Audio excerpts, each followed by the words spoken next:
Nothing changes instantaneously. In a gradually heating bathtub, you'd be boiled to death before you knew it. Our Father, who art in heaven. Seriously? What the actual fuck? Gilead doesn't care about children. Gilead cares about power. Why does healing have to be the only goal? Why can't we be as furious as we feel? For whatever man sows, so shall he reap. Welcome to Above the Garage. Hi, friends. Welcome to our analysis of Season 5, Episode 6 of The Handmaid's Tale, which is entitled Together. This one is written by Catherine Collins and directed by the amazing Eva Vives. Let's do a round of introductions. Hi, I'm Scarlett. Hi, I'm Violet. Hi, I'm Marigold. Hi, I'm Kimberly. Hi, I'm Melissa. And I'm Kate. So the episode opens with an aerial of 2 trucks, and then we're inside one with Luke and June. Luke's trying to break his shackles, and June tells him he can't. As a seasoned veteran, maybe he could break 1, but not 2. He asks her if she thinks this is Gilead, and she says no.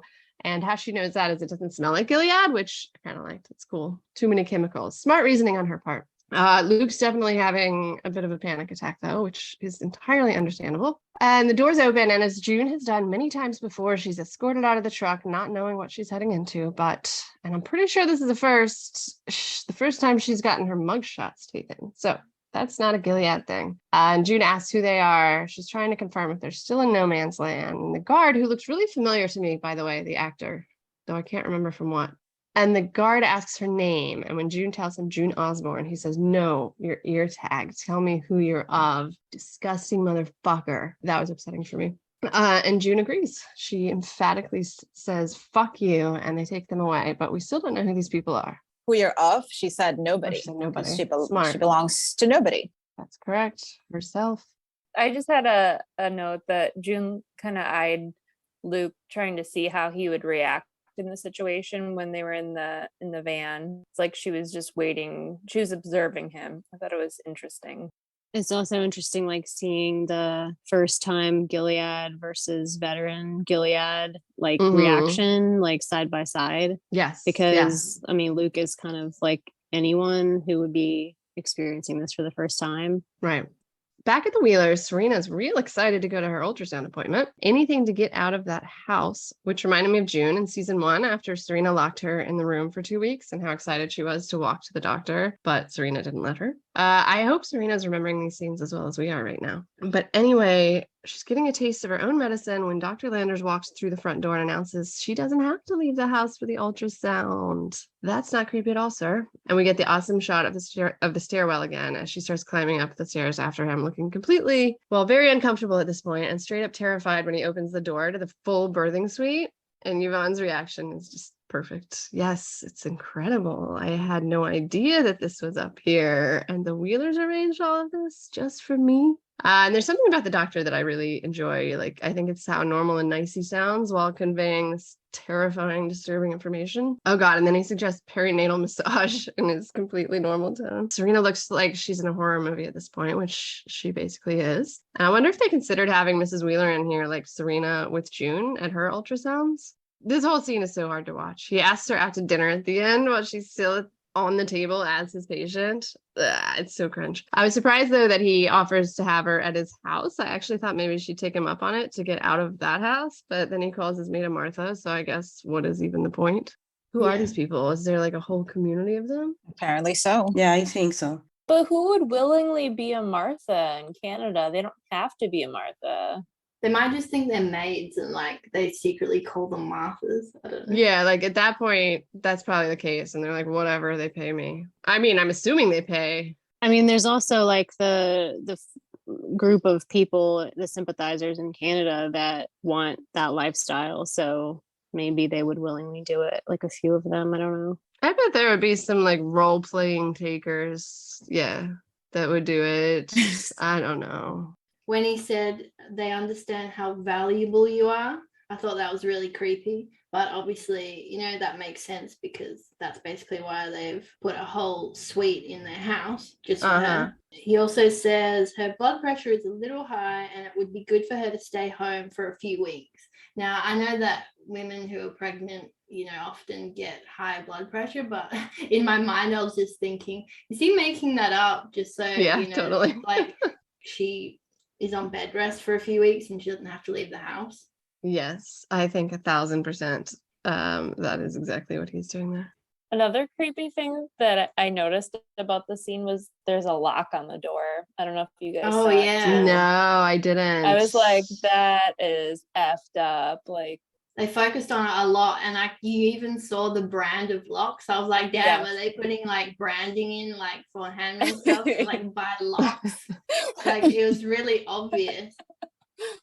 So Serena just politely responds that it's an interesting proposal. And also he said something about asking the Wheelers for permission to take their handmaid out to dinner. But from there, we go from their hospital birthing room to the stunningly sterile Gilead Hospital. And something about the excessive white in these hospitals just freaks me out. It also reminds me of a scene from Scrooged, but I digress. Lydia is upset because Esther's uterus harvesting has been canceled. What the fuck? Honestly, the first time I watched this, I missed what the actual procedure was. Yeah, I had to look it up. Is this a thing? It's a real thing? It is a thing. Yeah. Yeah.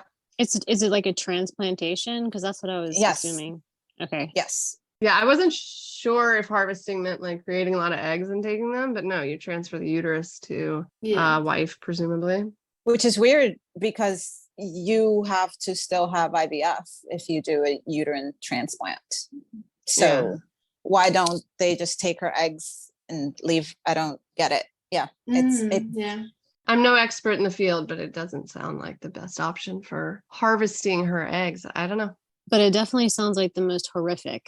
Yes. And I couldn't believe I missed that. Like the first time I just heard procedure was canceled and focused on holy shit, she's pregnant, right? And then the second time I was like, what? Sorry, why do we think they were doing that? Were they going to kill her? They're either going to send her to the colonies or kill her, yes. That's my opinion. Okay. Yeah, that's what I thought. What else is she going to do once they've made her infertile? The way Aunt Lydia reacted was so weird to me. She was like, how many horrible things can happen to this girl, or whatever she said. And I was like, how is that horrible? Canceling her uterus harvesting. What were you going to do to her, like, after that happened? Yeah, I don't know. And most recently she was, hitting her. I don't know. But the more shocking reveal, obviously, is that Esther is pregnant.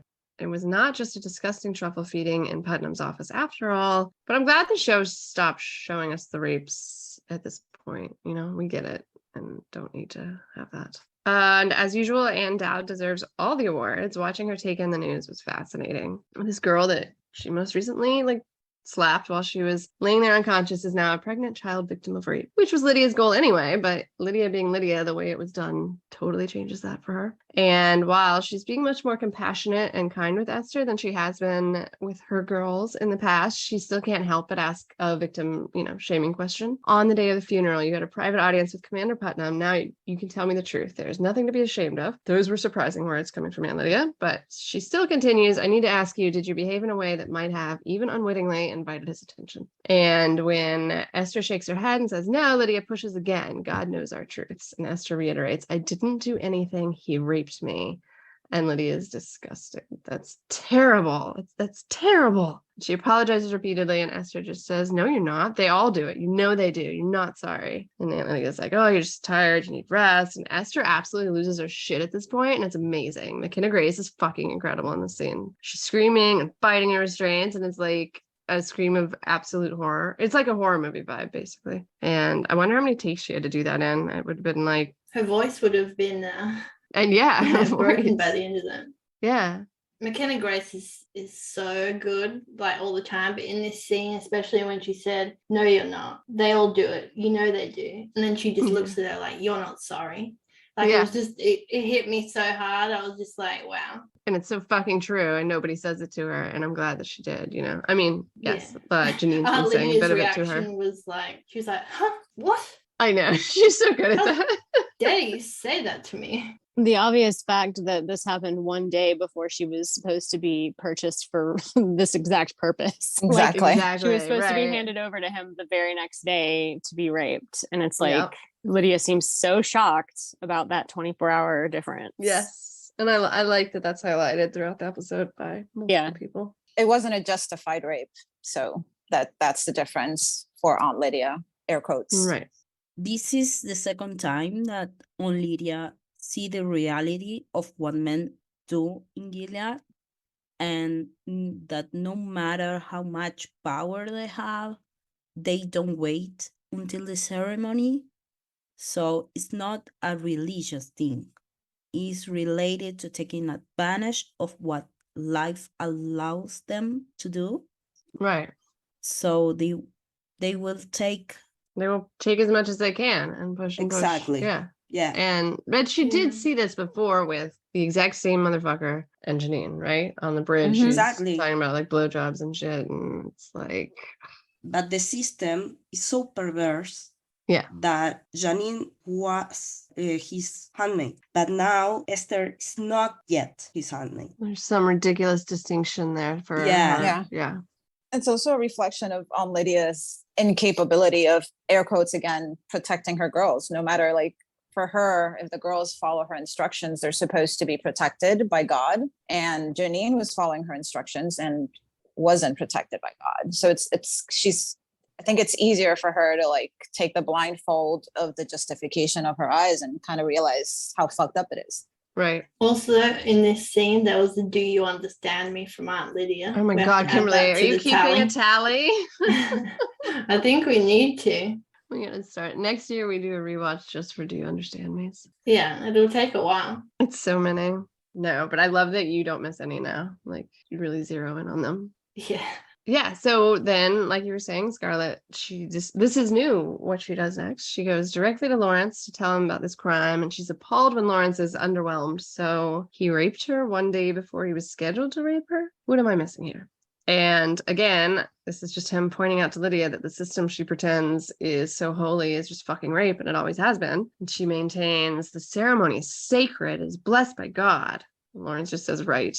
Here comes my favorite line in the scene. You mock God's name and you defend a rapist. And there we have it. Gilead summed up in one word by someone completely oblivious to what they're saying. They all mock God's name and defend rapists all day, every day. It's the whole fucking point in this country. And I also really enjoy the way she says there will be justice. It's a new side of Aunt Lydia, and Lawrence notices too. He tells her to watch it. She's forgetting herself. But Lydia's so pissed and she leaves saying, "You're welcome, Commander, and I will leave you to it." And I love that departing line. It's so entertaining to me. The way she says that, "I will leave you to it." It was so funny. Like, I will never forget that line and the delivery of it for some reason. Aunt Lydia and Commander Lawrence can be like a comedy duo. Yeah. I'd go see that stand up. I would. I would. Yeah. I totally love his cloth bib napkin in this scene too. He's just sitting there at the table with the cloth napkin like tucked into his shirt. It's great. When Aunt Lydia says the ceremony is sacred, it is blessed by God, Lawrence is just like, oh, right. Lawrence just gives no fucks anymore with Aunt Lydia. He's just basically everything that he says is just to piss her off and to, I guess, make her realize what the system is. He's a teacher at heart, I think. We saw him doing that with June. We've seen him do it with Nick, I think. And Lydia, he likes to do that. I mean, he's doing it in a bit of He's being an asshole, but that's him. Yeah. That's probably the only way to get it across to Aunt Lydia. She doesn't understand. Yeah. And then we get an aerial of Luke and June in their side-by-side cages. Luke's freaking out very vocally, talking nonstop and pacing. It just must be his defense mechanism. And June's telling him to calm down, that he's wasting energy. And then he says a line that literally makes me like actually shudder. "I'm sorry I'm being such a man about it."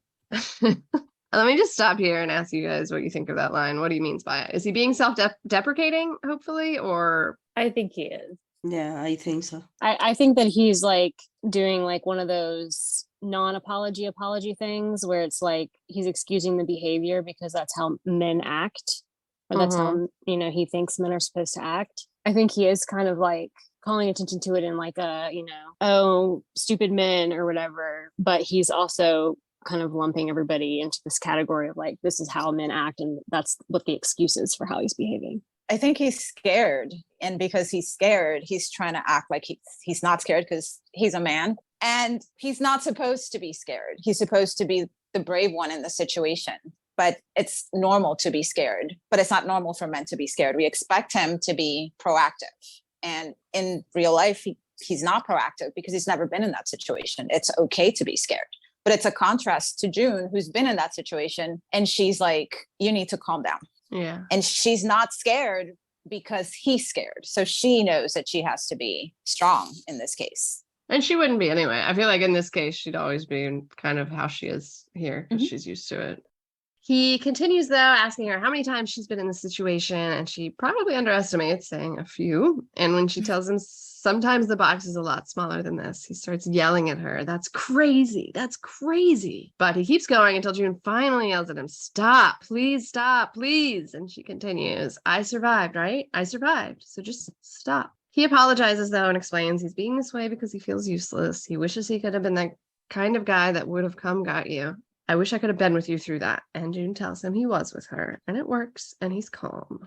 I felt bad for him when he said that because it's true. He has so much guilt. He does wish he could have been that kind of person who could just try and go into Gilead, whether you die or not, to try and save June. And yeah, I think that when June say that, he really understands what it feels like to be imprisoned, and he begins to empathize with June's suffer. So the problem is that being like this, yelling and stuff, it doesn't solve anything. So it makes him and June more anxious. Although June is not nervous because her safety, but she is for Luke's safety. Yes, that throughout the whole episode, you see that. She is way more stressed about Luke's safety. He's somebody she's trying to take care of. Yeah, and I think that June is scared, but not so much. So she's been through this so many times that she knows how to manage the anxiety and being this kind of situation. But Luke never went through something like that. And that's a very important skill that you would actually hone in Gilead, is learning how to manage this anxiety so that you survive the situation better. This cage or box is much bigger than yes, so it's quite comfortable. Quite comfortable for her. Well, and it's funny because we all know what she's saying, right? We're all immediately thinking of her in the torture box. Yeah. Then we're back at the prettier prison, and Serena and Mrs. Wheeler are arranging flowers together. And I like how the scene looks like they're actually friends hanging out together before we get into it more. When Mrs. Wheeler says, I just love that the more you cut back some flowers, the more they bloom. I don't think Serena picks up on the implication. I don't know. I did. But she agrees about pruning, encouraging life, which is just like a whole nother metaphor for all of Gilead, before broaching the topic of Dr. Landers from earlier. Mrs. Wheeler tells Serena he's such a catch. He was just appointed to the head of obstetrics at the University of Toronto, so that's fucking terrifying. And Serena sounds super nice at first, and then she takes on an edge when she says, he asked me to dinner. And while Mrs. Wheeler's all excited, Serena exasperatingly tells her she's not going to date her gynecologist. I may not even choose to get married in the near future at all. It's not actually Gilead, is it? And Mrs. Wheeler is just appalled. Your baby needs a mother and a father, and that's more important than your feelings. As if she's talking to a child. I fucking love that line. Genevieve Angelson, she's very good at this very unique character. And Serena's had it. She's going for a walk. Alas, there will be no walkabout for our second favorite Aussie. Mrs. Wheeler sends her to her room. You need to rest. Your baby needs to rest. That's final. Go to your room. And I love how Serena's towering over her, but Mrs. Wheeler is commanding, and the camera shots showing that. She looks like a child. She looks like a child almost punishing her mother, but it's like the opposite. He's so little. And upstairs, Serena's crying through the doorway with a very similar light coming into her room to June's back in the day. The scene when Serena is crying is so similar to June's bedroom when from the hallway. The only note I had was, Genevieve in this scene was really good. I especially loved when she said, and that's more important than your feelings. Yeah, it was really great. The way she delivered that line and her face was, it was great. Oh my God, it's so good. I really enjoyed that. That's another one that'll stick with me. Then we're back to prison June. I love how they're both in prison throughout the episode, but in very different ways. June and Luke start their pre-Gilead bantering thing. They're talking about their new Airbnb when the guards come in, and Luke cleverly calls them housekeeping. June assumes they're taking them back to Gilead and tells them to call Commander Lawrence or Commander Blaine. When they go into Luke's cell, he tries to make a run for it. I don't think he thought it through. They catch him and they start beating him and they're choking him. And I immediately reminded of George Floyd and my stomach just drops. It's really an awful thing to watch someone being choked and nearly unbearable after George Floyd. Actually, even before that, Samira's character in Orange is the New Black, even before the horror of George Floyd, and infinitely more horrifying now. Anyway, it's very important reference to Black Lives Matter with June yelling, he's not resisting, and the guard's not giving a shit and continuing to beat him.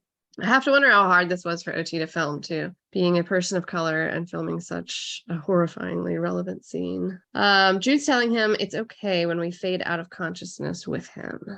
Did you notice that the guys dropped June when she mentioned Lawrence and Nick, and then they went to beat up Luke No, I did not notice. in like a way of torture her?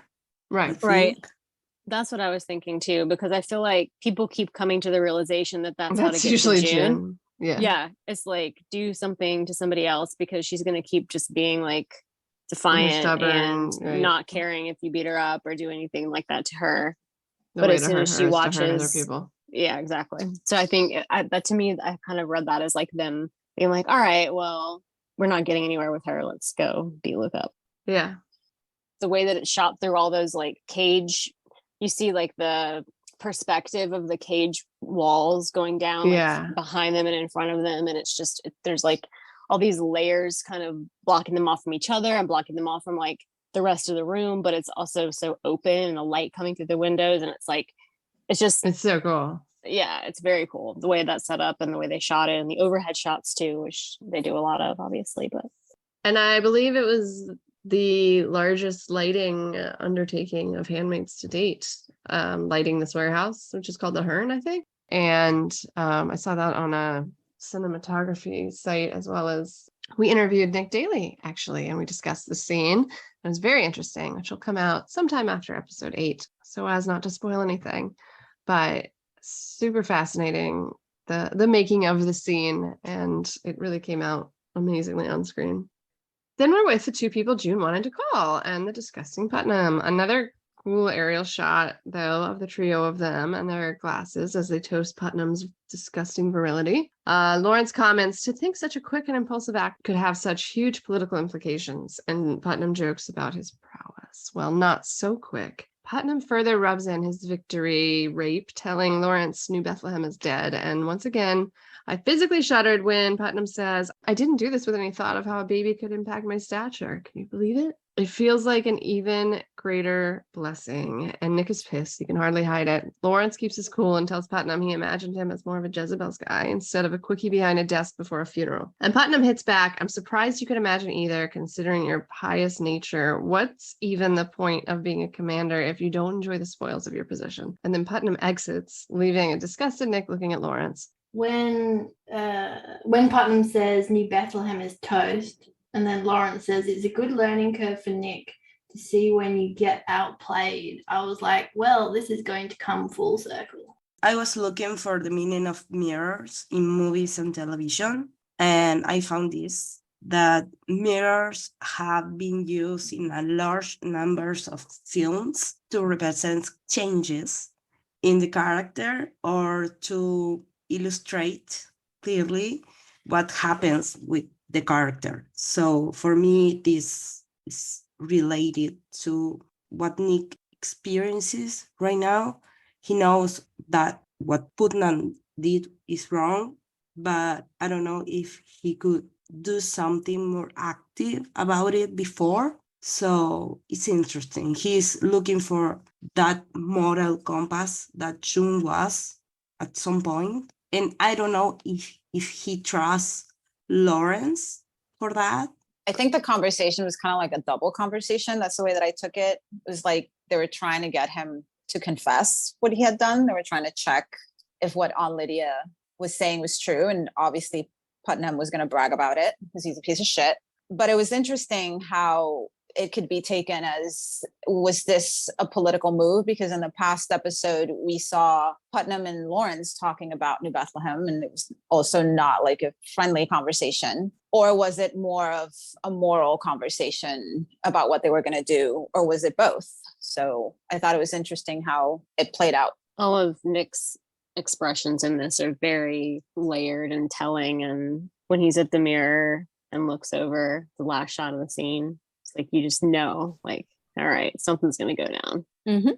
I liked how they when they did the aerial shot of the three of them, it looked like a triangle, and I feel like it was like trying to show like a bond between them of some sort, and then it also kind of like foreshadows what comes later in the episode and how Putnam is positioned in between Lawrence and Nick later on. Yeah, and don't they show they have like that overhead shot outside, and they're in the same, they're like in the triangle formation again. Yeah, that's interesting. Then Serena's apparently been summoned to the Waterford, Wheeler living room. Fire blazing and everything. She thinks she's in trouble for her attitude with Mrs. Wheeler earlier, and Mr. Wheeler laughs it off as women, basically.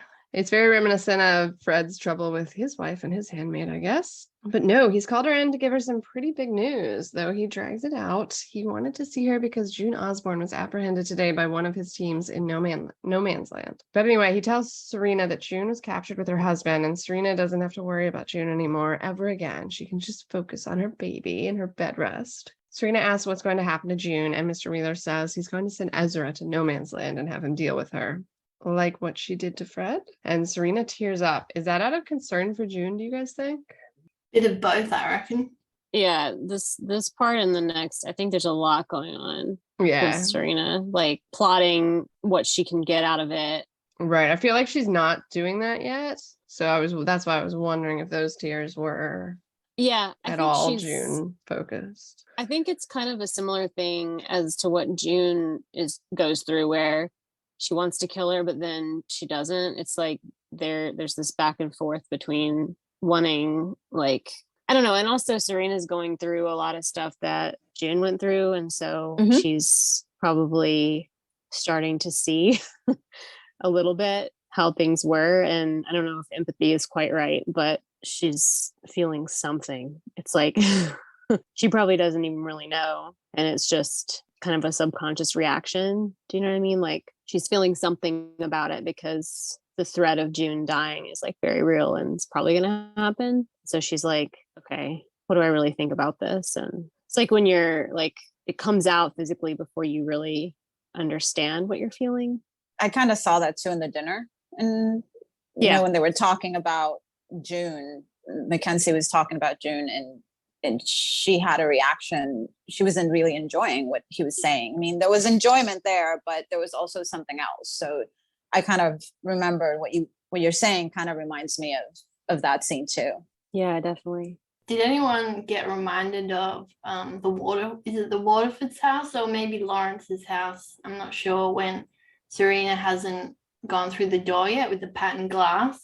Oh, that's at Lawrence's house. Yeah, into his office, he has that glass, right? I always loved that when I think there was a screenshot I really loved where you can see June through the patterned glass. So it just reminded me of, Gilead House again. Yeah, and obviously the fireplace and the arrangement of where Mr. Wheeler and Serena are sitting is the same as Waterford, Fred and June. All they needed was a Scrabble board. Yeah.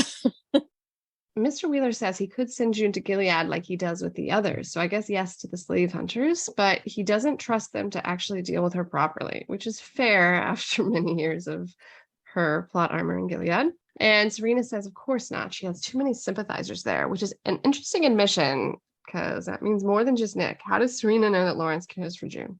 I wonder if she meant the Mackenzies a little bit. Like, I know it's kind of weird, but we talked about like, weren't they kind of saying that they at least somewhat protected her? I don't know if they meant just in the time that she came to the house, or if they mean something more than that. Well, and Tabitha was sympathizing because she was like, I don't want Hannah to be, horrified. And also, I guess she knew that however she knew Lawrence was involved or was implying such with Fred's death. Maybe even Aunt Lydia, depending on what mood she's in. Yes. That's true, depending on her mood. Anyway, Mr. Wheeler says they can't save her this time. And then in a move Serena has perfected, she sees an opportunity and pivots to quickly take it. She wants to go with Ezra. She makes it seem like she just wants to watch her husband's murderer die, but it actually gets her the hell out of this fucked up house, at which point she can figure it out from there. And at first, Mr. Wheeler resists, but then she points out that June killed her husband and Serena needs this for her son. And he surprisingly gives in, seems maybe a little turned on by the idea of a woman wanting to watch another woman die. And when he says yes, she's crying and genuinely very happy. I think Serena learned a little bit from June how to put June's Gilead mask on. I saw Serena's face turn once, she was trying to get him to let her go. It's just like another parallel, right? Like it's exactly. Yeah. You see her. It's really good the way that they did the Handmaid thing without doing the Handmaid thing, even though I might have preferred the Handmaid thing, but it's interesting. I like it. There's also a kind of Bible reference with the bearing witness where she says she wants to bear witness. So I think that probably appeals to Wheeler as well. There's emphasis on that, yeah. I'll give props to the new actor Lucas Neff here because I think he was just creepy enough while also being charming at the same time, kind of a bit like Fred and Joseph Fiennes. So yeah, and yet in his own unique way, also very cool, very good. Luke's sleeping in the cages with his newly brutalized face. June's worried about him, grateful when he wakes up, and she apologizes. She knew what could happen, and he didn't, and she feels bad for letting him come. She should have stopped him. She's just sorry. And Luke says, you don't get to say that. He decided to come. Some guardians come by and hit the cages just for fun and fear, and Luke's a little PTSD, which makes complete sense. And then he gets real with her. He thinks they're going to die, and he's glad they get to say goodbye this time. She says, fuck that, because we're going to stay alive. And Luke's like, June, when we get to Gilead, they're going to kill us. And she tells him, listen to me. Last time we were apart, no matter what happened, we never gave up hope because we just knew that we would find each other again. And we're going to do that again. And that means a lot to Luke. And he says, I love you for the first time, I think, since she's been back. And she says it back, and they reach out and hold hands. And I think these cage seasons have been amazing from a cinematic perspective. I feel that these lines being spoken this season, when you're not seeing June ever think about Nick, despite him being so important to her in the previous 4 seasons, and just the focus every episode and saying something that kind of seems to cheapen Nick and June's connection in exchange for Luke and June's, that bothers me. And this is just another one of those scenes, another one of those lines that seems to be purposefully trying to suck the air out of like what Nick and June had for 4 years. And that's what bothers me about them. I shall disagree a little bit. Kimberly, counter argument. The defense, please. Step to the stand.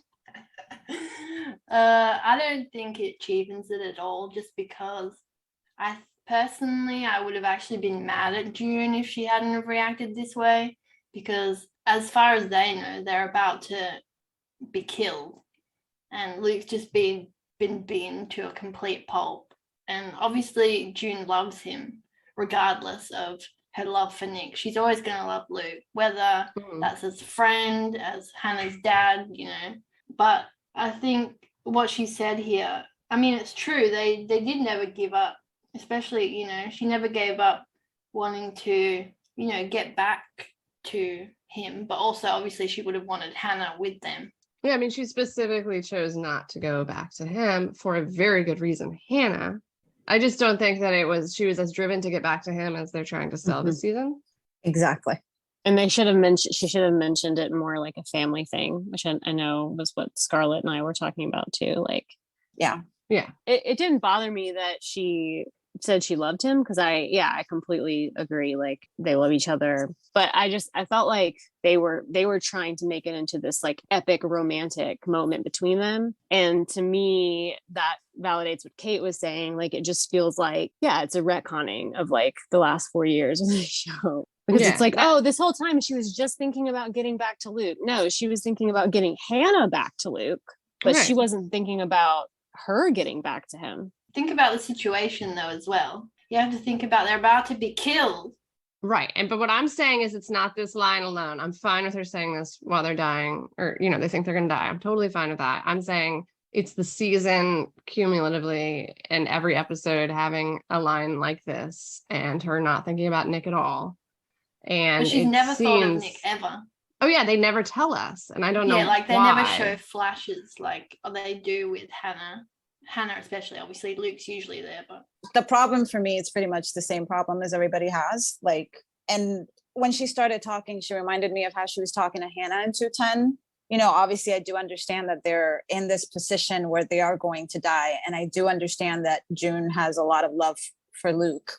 But for me, it's not the same love that she had before, because obviously she's changed. And in my interpretation of the characters and stuff, this line completely threw me off, because for me, for 4 seasons, yes, she wanted to go back to what she had, to what was taken for her, but it's always in the context of them together as a family. And she stayed behind for Hannah. And even he questions it to Moira, like, did she choose this? Because she knew she was never going to see us again, meaning him and Holly. So it's been portrayed like that for 4 seasons, where I personally didn't see her wanting to go back to him particularly. Yes, she loves him. Of course, she wanted to see him, but not in the way that maybe the line was said. So it's hard to like put the season together, put 4 seasons together, and then this line comes and you're like, that's not what I got. But again, it's my personal interpretation about it. What was the interview recently? I thought, I think it was Max that was interviewed recently, and he kind of summed it up perfectly for me. He said that something like Luke is more practical right now. Yeah, but it still just cheapens Nick and June to me. Like, no, but it doesn't for me though, just because like she needs some kind of like, she can't just be fucking depressed all the time. You're not going to be with somebody because they're practical. Yeah, exactly. So like, respectfully, Kimberly, I feel like you're saying that a woman cannot be happy without a man romantically in her life, and that if the person that you're like in love with is unavailable, you should settle for somebody that you don't have those feelings for. And that's not how I feel, and not a very feminist message. And I don't think it's very feminist either to say like she needs to fulfill her marriage vows. Like, I agree with everything Kimberly is saying. If they took out a couple of these lines, that's really it for me. I think like if it was just this scene, this standalone scene, and we didn't have all the other like buildup of Luke and June throughout the season, I think I would be more fine with it. But like you said, I feel like it's just been like building and building, and they've been pushing this relationship. Right. But not building for 4 seasons, just building for this one season. Exactly. That's the problem. Yeah, right. Exactly. And I get why you guys are upset. I just don't think that it's like the end for Nick and June because of the scene. I think June feels so guilty that she said it to give Luke some hope. In a way, I believe that she did want to get back to Luke, but with Hannah, to get back to being the family they were. So to me, that it has nothing to do with the love that she has for Nick. And one last thing that I wanted to touch on was the title of the episode is Together, which I think it's ironic because they are together in this whole episode while being trapped in cages and not being together. I enjoy the opening of the next scene with Serena hightailing it out of the Wheeler house. Like she just cannot move fast enough. Mrs. Wheeler's trying to chase her down, but she's been overruled by her husband, obviously, because she can't actually stop her this time. And Mrs. Wheeler tells Serena that Ezra will bring her home if she feels the slightest discomfort. And Serena looks down at her and says, "Oh, I know." And Mrs. Wheeler looks nervous as fuck as Serena gets in the car. Serena, on the other hand, breathes a massive sigh of relief when she gets in the back seat. Ezra's driving. Is she going into labor here already and trying to hide it? I thought it was in the next scene, but thought maybe. so too. Oh, no, she could have been. I was thinking it was a sigh of relief. Somebody pointed out she like held her belly, right? Like, wasn't there like a shot? Yeah. Something was definitely happening. Yeah, she could have been in labor, and that's another reason she was rushing fuck out of there, you know? Mm-hmm. Why would she not want to have the baby there? I know, it's weird. I mean, she's well taken care of. Then the Guardians are walking Luke and June out to their next adventure, and when they realize they're being taken to different cars, they're distraught, and there's this dramatic shot of them being pulled apart. Someone says, "Leave him, they don't want him," meaning Luke, and he's still in an SUV while she's put in a bus with other women headed for Gilead, it seems, and she's sobbing. She's so upset, and I think that, like we mentioned earlier, that's entirely because she's worried about Luke. Yeah, she says, "I'm sorry," under her breath. You know, you can hear it, and it's sad because, again, the guilt that she has to have every time that someone's with her and something happens. She doesn't care about herself, you know. Right. She cares about other people. You know, people say, "Oh, she's so selfish." No. I should just following what Scarlett was saying about the I'm sorry, where she says it like 3 times in a row, like she kind of whispers it, and then like mouths it. I think like me and you, Scarlett, were both saying we were crying. Like I was literally tears coming down my face. Like It's heartbreaking. Yeah. I just want to note that the Guardian says he's legal, dump him, drop him at the border. So obviously if they've got some kind of refugee status, they just chuck him out back where they came from. I think maybe it's time to mention how terrible this plan was, walking a day through no man's land with both of Nicole's current guardians to get a thumb drive about what goes on in wife school. Moira is also her guardian, right? But is Moira her legal guardian though? Because like I think about what happens if both Luke and June are taken back to Gilead, like, and if Moira has no legal status, like Nicole could go to the state, or they could send her back to Gilead. Yeah, I feel like people are often saying that Nicole, we call her Holly a lot if you haven't noticed. Anyway, is treated as a second-class citizen to Hannah. And while I definitely understand the urgency of rescuing Hannah, I don't think that they should be taking risks this big for anything short of an actual rescue attempt on Hannah. Mm-hmm. I think anything with Hannah, June doesn't really think it through that well. She just wants that has to been do well it. established. Yeah. If she's going to get any information at all, she's going to do it. Whether say hi smart or or set not. eyes on her. Yeah. Exactly. Yeah, it's just sad to me because Holly could be potentially without parents, if they're risking themselves. It's not a good risk to reward ratio here, calculation, No. as we can see. Mm-hmm. But anyway, as we get another aerial of them driving, we get a voiceover. And is this the first voiceover? Yay! I'm so happy to hear the voiceover.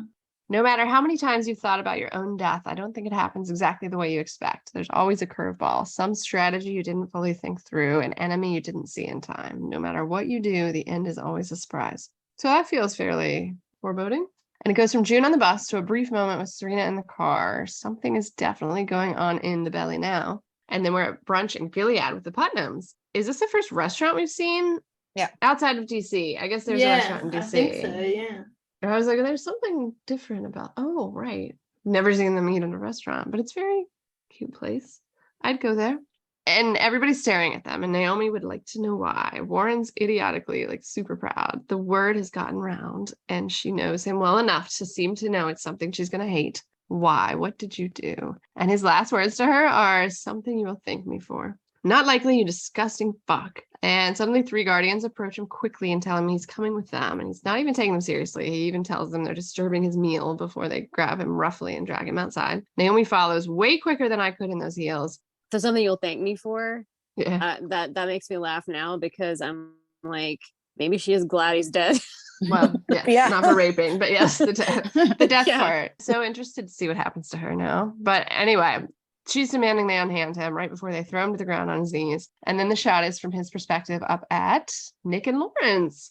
The High Court of Gilead, and Nick says, the High Court of Gilead in a special overnight session finds you, Commander Putnam, guilty of apostasy, sins of the flesh. And he says, that's insanity. For what?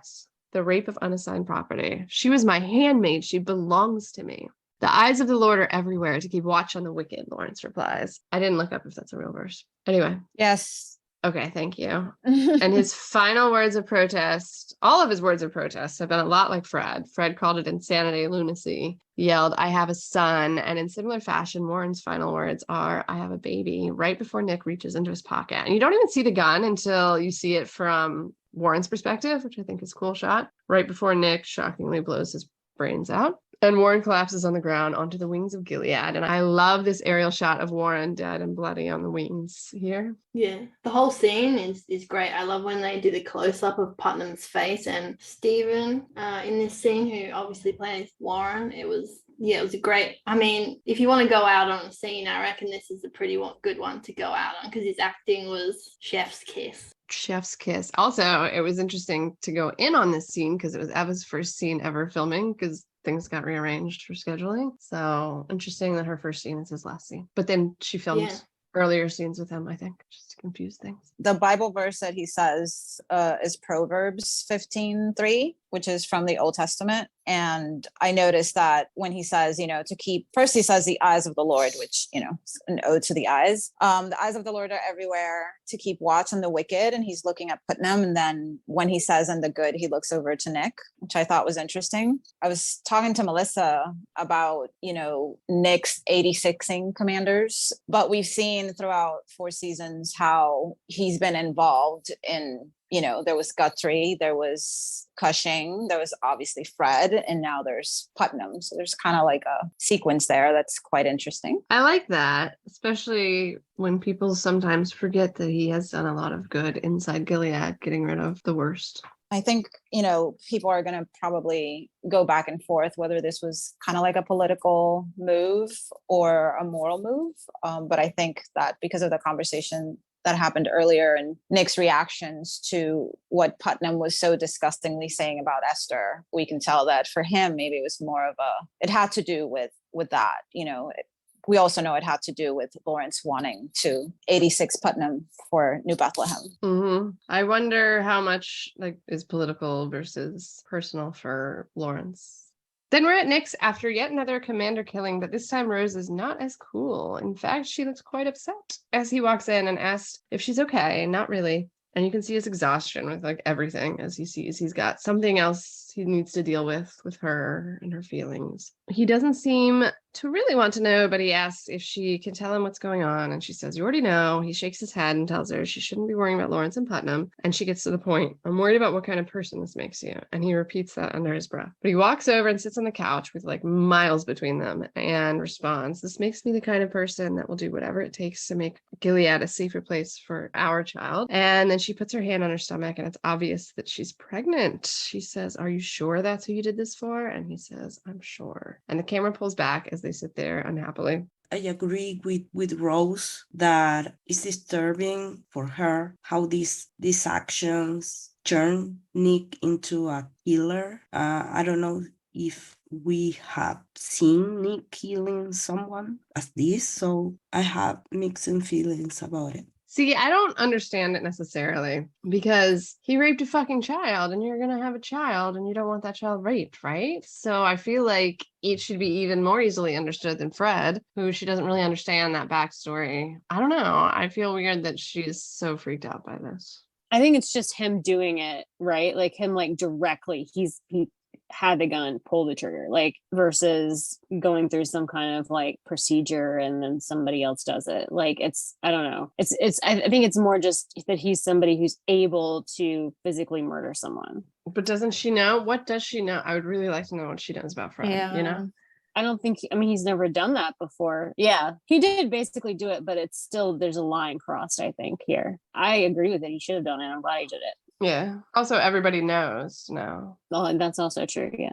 Well, maybe that kind of parallels with, she's trying to understand that he crossed that line, just like Luke's trying to understand that June crossed that line. They both killed people. So kind of parallels to each other.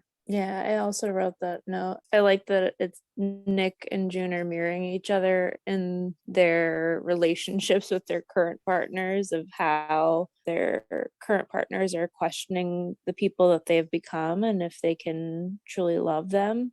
I was really, the way that they did this reveal, it's like when something is kind of a soft reveal, it's almost like it hits you even harder because they don't make a big deal out of it. It's just, she just touches her stomach and you're like, what? Wait, what's happening? So yeah, I think they did that really well. And I don't think we would have seen that coming. I didn't see that coming. Mm-hmm. Well, obviously it's Gilead, so that's the whole point of Gilead, isn't it? To get her pregnant. So it's not she doesn't look very far along though. It just doesn't seem Nick at all to he literally just risked his life to get his daughter out. So exactly. It's pretty shocking that he would already get her pregnant. So yeah, I guess he's got to play the game though, right? Yeah, but that seems pretty quick. I don't know. I'm waiting for a twist. I guess we'll see. I guess they've been, I don't know how many months it would have been since 409 when we saw he had the wedding ring, but probably been a little while, obviously, because obviously Serena wasn't that pregnant when they... For me, 3 months, tops. Tops. 3 months? Yeah. Tops, yeah. Then the handmaids are looking at Putnam on the wall. In Gilead, there are consequences for disobeying the rules. No matter who you are holy vessels, and by his word you will be protected. Honor God, and in return you shall be honored. And as we waited throughout Lydia's speech, I was anxiously wondering how Janine was feeling about this event. They had a complicated history at one point, she and Warren. And at one point, she was convinced he was going to leave his wife for her. So I was nervous, but incredibly relieved when she said, I wish I could have watched. It reminded me of Emily last season and the very slow reveal as to how she felt about the former aunt hanging herself. Janine stays to take one final look and then turns to leave that rapist of hers and now Esther's to rot on the wall. I wonder if she felt that way because of what he did to Esther, or if she would have felt that way anyway. I think both. Then Ezra's getting on the bus that June's on. He asked the driver for June Osborne. I don't know if I know how to read the look he gave her on the bus. It almost looks sad, but I have not really worked out Ezra yet, so I don't know. But after she gets off the bus, he watches her as the bus leaves, and June turns and sees Serena behind her. And June just drops her head and shakes it and says, are you fucking serious? Serena tells her she's as serious as June was when she told her she wanted her baby to die in her womb. And June doubles down at that point, because why not at this point? June says that was the best day of my fucking life. I love it. Which is really a very bold statement. I think if we're rating her life that way, killing Fred would have ranked higher, but it was a fun scene, June, yes. And then June gets to the point quickly. So what is this, payback for Fred? And Serena tells Ezra to cut her bindings. She wants June to be able to pray on her knees, which I think she could do without cutting her bindings. But anyway, and I just can't get over how fucking gorgeous June looks in this scene with the dirt and the ridiculously stunning eyes and the blue shirt. But I digress. She looks in Serena's eyes and says, don't do it. And Serena just tells her to pray. And it's so fucking beautiful what comes next. Not a bullshit memorized Gilead prayer, but like the most authentic wish June could possibly utter to God. Okay, I pray for our children. I pray that my daughters live a life of peace, a life without all this hate and violence. Give them love, give them a happy life. And dear God, may they do better than we did. And it's just like so good, that prayer between these two people, even though it's not June's fault at all, of course, but like because of it all, she has a lot of hostility and she killed Fred, but it's just beautiful. And Serena is quite affected as she agrees. Amen. And with that, she turns and shoots Ezra in the chest. And so that was surprising. We see he's wearing a bulletproof vest as he wriggles around on the ground looking at the hole. But yeah, he's just wriggling around being a big baby about it. He's the worst bodyguard ever. And Serena starts screaming at June to get in the car. Get in the fucking car. And June's all, Serena, what are you doing? Serena, what are you doing? But finally she listens and starts jogging towards the car, towards the driver's seat. And even in the car, she's like, Serena, what the fuck are you doing? And Serena's like, just drive. Yeah, and then we get that, like, who was it who said it was like a Western? Was that Nicola? Yeah. The way that they have the, like, dust coming off. I really noticed that this time, after, like, watching it after we talked to her. They go through, like, so many different styles in this season, and especially in this episode and the previous one. I like that there's like a long road behind them, and I feel like it's like symbolic to show that June and Serena have a very long past or long history together. Yeah. I love the shot of when you could only see Ezra and then the bus moves and there's sort of pregnant Serena and June's just like, for fuck's sake. That was awesome. I do wonder if Serena shot him there on purpose, or that was just where her best aim was, because I don't know, I feel like she doesn't like him, but he hasn't been cruel to her or whatever, but she could have just shot him in the head. Yeah, I don't think she wanted to kill him. I think she just wanted to get away. But yeah, he hasn't done anything. I mean, aside of capturing her. I think Serena planned this for escape. Yeah. I think it was, she really wanted June to be scared at the beginning, but then doesn't want to kill her and realizes she can, I mean, I don't know if doesn't want to kill her in a non-selfish way, but she realizes that, you know, she's her opportunity to escape the Wheelers is to shoot Ezra and take the car, and June's just going to be along for that ride, I guess. I liked it. I got a lot. Like I shouldn't. I think that everyone should be outraged that this is happening, but I like them together. Like, I don't know. I hate that about myself, but I enjoy them being together. Like, Serena, what are you doing? Drive, June. And forget that she raped her 5,000 times. Okay, I think that's a wrap on this episode. Thank you for listening, and come back next week on Wednesday when we talk about season 5, episode 7. Thanks for listening. Bye. All right. Where are we even up to? You haven't even finished. I have no the idea. scene. I've got to figure that out. You haven't finished his scene. Wheeler and Don't forget Serena bloopers scene. when you're editing, Kimberly. I probably would have shot him in the leg or something, like just to like make him. I don't know. Shooting in the leg is such an underused thing. It drives me nuts. Like in real life and like TV and movies, like that. I would always shoot someone. What in are the you leg. talking about, Kate, from real life? Haven't you ever thought someone should People shoot don't someone get shot in the and leg they enough didn't? in real life. Any like situation where you shoot someone who's like running from you, why didn't you shoot them in the leg? You didn't have to kill them. You could have just shot them in the fucking leg and then they wouldn't have kept moving. We're just questioning you saying in real life. That's the part that we're unsure about. Like we're I kind of know, but I mean we're that scared. We're scared to hang out with you. You should be happy. I'm only going to shoot you in the leg. All right. Not a big deal. Nothing changes instantaneously. In a gradually heating bathtub, you'd be boiled to death before you knew it. Our Father, who art in heaven. Seriously? What the actual fuck? Gilead doesn't care about children. Gilead cares about power. Why does healing have to be the only goal? Why can't we be as furious as we feel? For whatever man sows, so shall he reap.